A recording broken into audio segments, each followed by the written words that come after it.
differential calculus tutorial. So for this subject, we are gonna discuss kung ano yung power rule. So ang power rule is siyang method sa pag-differentiate sa differential calculus. And ginagamit lang to whenever you are given an expression that is raised to a power. Like ito, 9x raised to the 5th power. When you are given an exponential form, you can use the power rule. Okay? So, ito yung formula for the power rule. So, we have here the derivative of the constant times x raised to n is equal to the constant multiplied to the derivative of n x raised to n minus 1. So, medyo mahaba lang talaga siya. Pero actually, madali lang naman yan. Mukha lang talaga siyang mahaba, yung formula. But, this is how it works. This part right here, we have here the power rule talaga.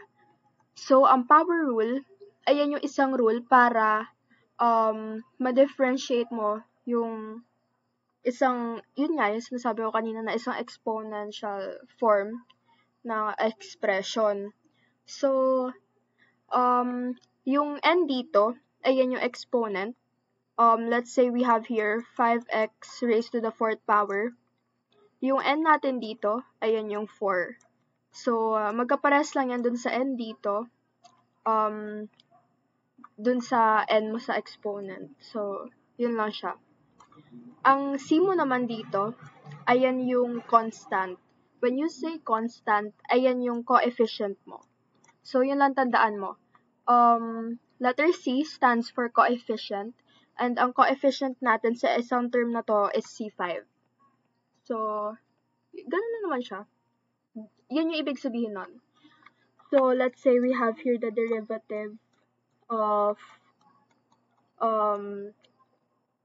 5x raised to 4. And then, sabi ng teacher, to differentiate it. So, the first thing you have is to get yung constant or yung coefficient nung term mo na to. We have here 5. 5 is our C, so you put here 5. And then you multiply it to the derivative. Wag mo yung kakalimutan.